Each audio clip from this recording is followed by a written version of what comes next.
कहानी सायाए मोहब्बत पार्ट 4 नया मोड़ रिया की वापसी। शादी की तैयारियां जोरों पर हैं और हवेली में खुशी का माहौल है।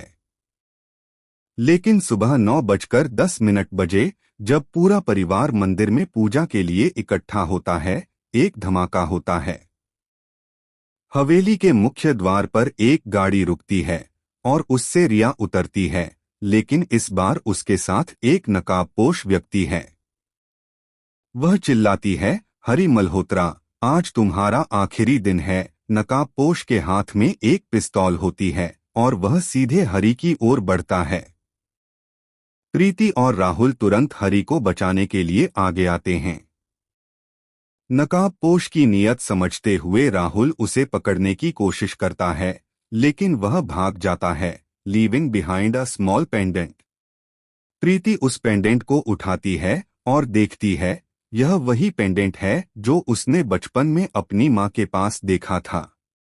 वह हैरान होकर कहती है, यह तो माँ का पेंडेंट है।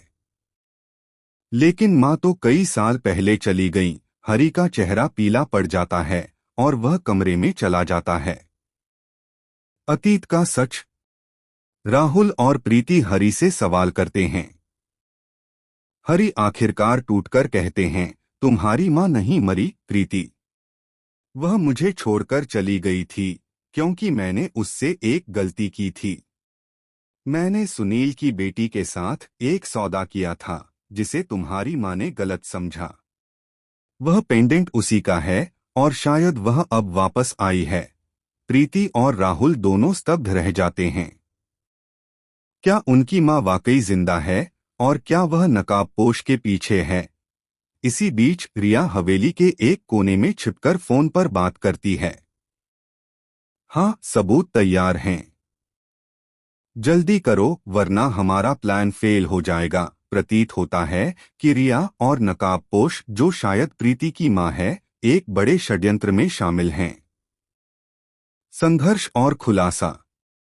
रात को हवेली के बगीचे में एक छिपी हुई कैमरा रिकॉर्डिंग मिलती है जो नकाबपोश को दिखाती है।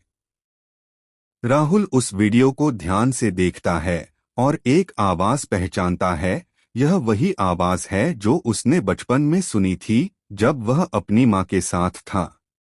वह प्रीति से कहता है, यह मेरी माँ हो सकती है, लेकिन वह क्यों हमारे खिलाफ है? प्रीति जवाब देती है, शायद उसने सोचा कि पापा ने हमें धोखा दिया, हमें उसे ढूंढना होगा। दोनों एक सुराग के पीछे निकलते हैं और एक पुराने घर तक पहुंचते हैं जहां नकाबपोश उन्हें इंतजार कर रही होती है। नकाब उतारने पर प्रीति की मां शांति सामने आती है। वह रोते हुए कहती है, मैंने सोचा था हरी ने मुझे और राहुल को छोड़ दिया, लेकिन अब मुझे सच पता चला है, सुनील ने मुझे गुमराह किया। प्रीति उसे गले लगाती है और राहुल भी अपनी मां से मिलकर भावुक हो जाता है। लेकिन कहानी अभी खत्म नहीं होती। शांति बताती है कि सुनील ने उसे धमकी दी थी कि अगर वह हरी के खिलाफ नहीं खड़ी हुई तो वह प्रीति को नुकसान पहुंचाएगा। उसी समय पुलिस आती है और सुनील को गिरफ्तार करती है, जिसे रिया ने आखिरी बार फोन किया था। रिया भागने की कोशिश करती है, लेकिन राहुल उसे पकड़ लेता है। शादी की रस्में फिर से शुरू होती हैं और इस बार शांति भी शामिल होती है। हरी माफी मांगते हैं और परिवार एकजुट हो जाता है। हवेली में दिए जलते हैं और प्रीति राहुल की शादी संपन्न होती है।